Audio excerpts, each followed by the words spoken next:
How's it going, everybody? I am the Texas Man. Welcome back to the channel and to another video. Thank you if you guys have subscribed. If you guys haven't, consider doing so.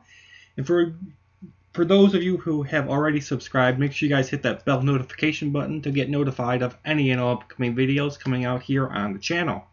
With that said, we're going to be doing kind of a flashback review. We're going to be talking about the movie Top Gun, starring Tom Cruise. First of all, I had no interest, no desire at all to watch this movie, and then they announced that they were doing a sequel to this movie, Top Gun Maverick. A lot of people have told me, you need to watch it, it's an amazing film, it's a classic, you'll enjoy it. I finally sat down a few nights ago and I watched it through digital media, and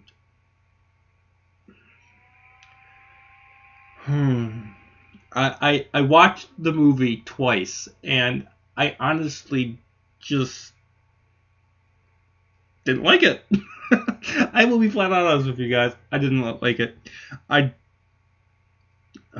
There's a lot more negatives that I'm going to be talking about in this review, so I'm warning you. I'm not a negative person, but there's just not a lot in this movie that I thought was classical. Nothing in the movie made me yay or cry, or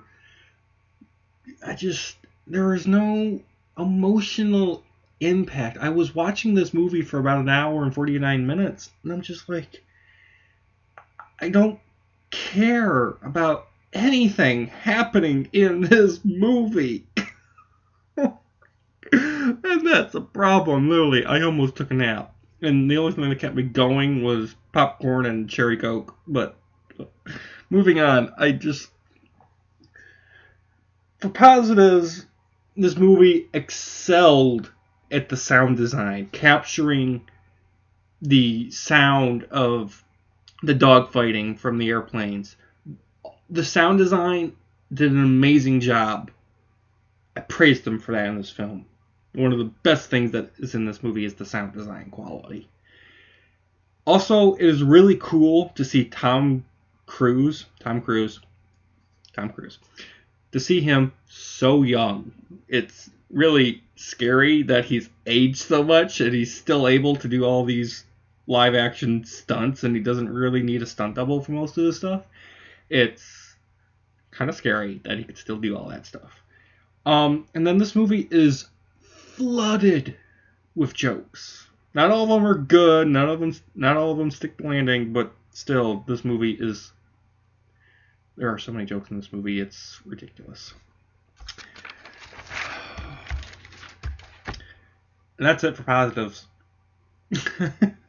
I mean, if you don't know what Top Gun is, watch it once. But I highly encourage you guys, be drunk before you watch it and keep drinking, because the movie is boring.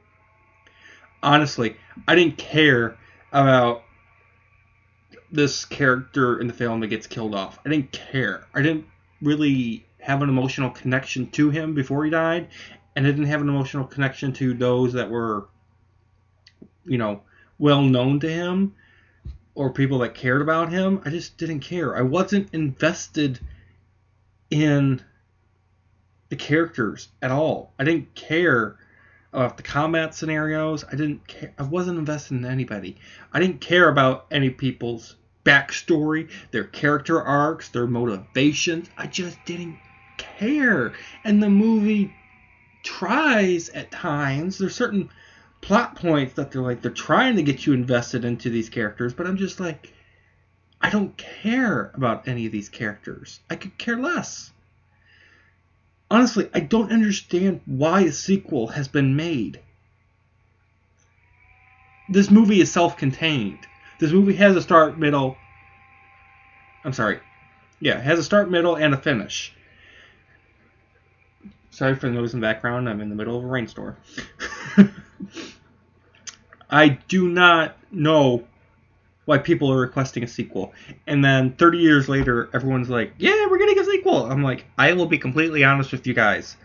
Unless you guys leave a like and comments in the comment section that you guys want me to see Top Gun Maverick, I am not going to go see it.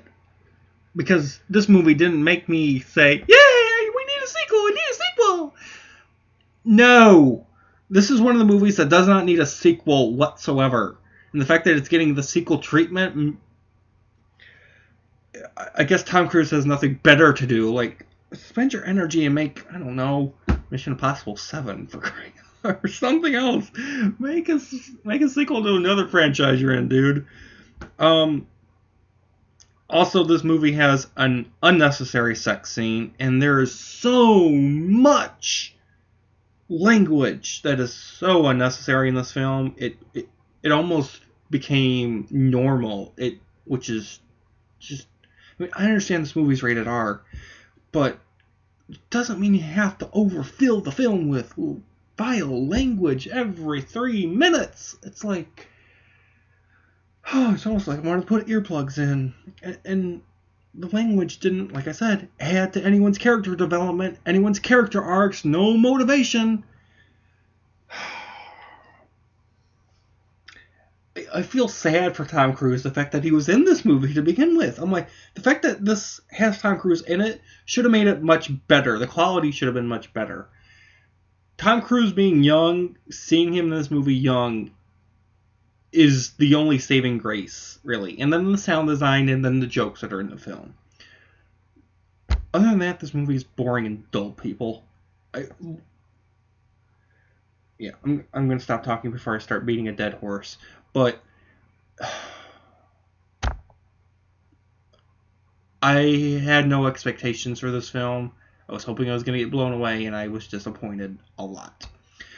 With that, guys, I'm going to give Top Gun, starring Tom Cruise, a 4 out of 10. Yes, you heard me right. I'm giving Top Gun a 4 out of 10. Thank you guys so much for watching, and I'll see you guys all in the next review video. Bye, guys.